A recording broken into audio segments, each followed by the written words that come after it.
नमस्कार मैत्रिणींनो, घरची सोपी रेसिपीत आपल्या सर्वांचे स्वागत आहे। आज आपण नवलकोलची भाजी बनवणार आहोत। ही भाजी अगदी पौष्टिक आहे, तशीच आपल्या शरीराला खूपच फायदेशीर आहे आणि चवीला तर अप्रतिम आहे। त्यामुळे व्हिडिओ शेवटपर्यंत बघा, कारण व्हिडिओमध्ये मी या भाजीचे फायदेसुद्धा सांगणार आहे। तर चला लगेच रेसिपीला सुरुवात करू।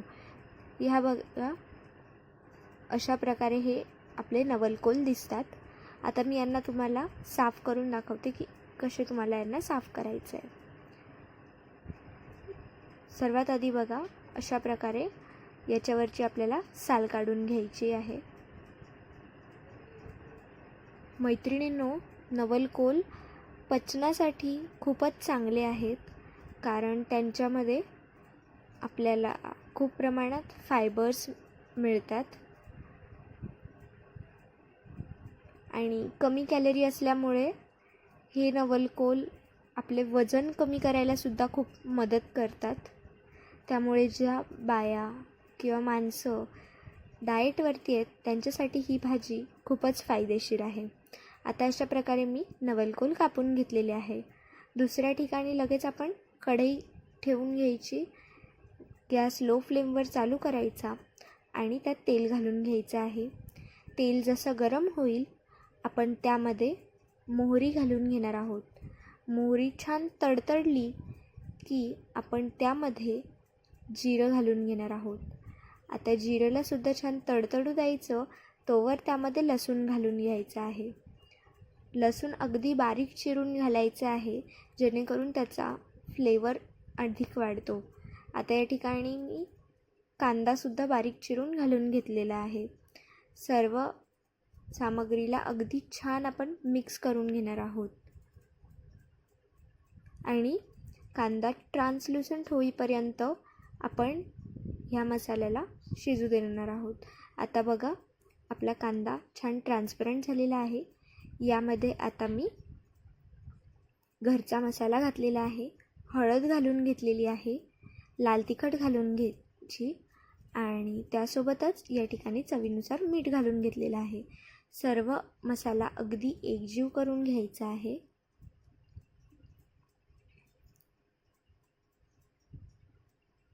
बघा, अशा प्रकारे। आणि जसं आपण मसाला मिक्स करून घेऊ, त्यामध्ये लगेच आपण बारीक चिरून टोमॅटो घालून घेणार आहोत आणि त्यांना सुद्धा यात मिक्स करून घेणार आहोत। नवलकोल पचनासाठी चांगले असतात, कारण त्यांमध्ये जास्त प्रमाणात फायबर्स असतात आणि ते आपल्या त्वचेसाठी सुद्धा चांगले असतात, कारण त्यांमध्ये आपल्याला अँटीऑक्सिडंट्स मिळतात। त्यामुळे आपली त्वचा निरोगी आणि अगदी चमकदार राहते। आता या ठिकाणी बघा, आपले टोमॅटो छान शिजलेले आहेत। आता यामध्ये मी नवलकोल घालून घेत आहे। यालासुद्धा आपण छान मिक्स करून घेऊया। नवलकोलमध्ये विटॅमिन सी सुद्धा असते, जे की आपली रोगप्रतिकारक शक्ती वाढवायला मदत करते। आता बघा, या ठिकाणी मी मूग डाळ आहे ती भिजू घातलेली होती आणि आता मी तिला यात घालून घेतलेलं आहे। सोबत मी थोडं पाणीसुद्धा घालत आहे आपली भाजी छान शिजवण्यासाठी।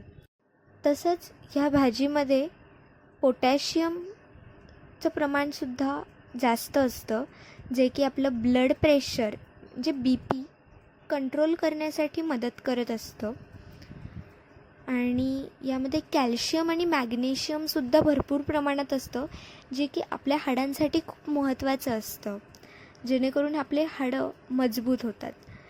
तसंच ह्या भाजीमध्ये साखर अगदी कमी प्रमाणात असते, त्यामुळे ही भाजी डायबिटीजवाल्यांसाठी सुद्धा अगदी फायदेशीर आहे। आता बघा, मस्त भाजीचा आस्वाद घ्यायचा आहे आणि रेसिपी कशी वाटली ही कमेंट करून कळवा। व्हिडिओ आवडला असेल तर व्हिडिओला लाईक करा आणि चॅनलला सबस्क्राईब केलं नसेल तर सबस्क्राईब करून बेल आयकन प्रेस करायला विसरू नका। धन्यवाद।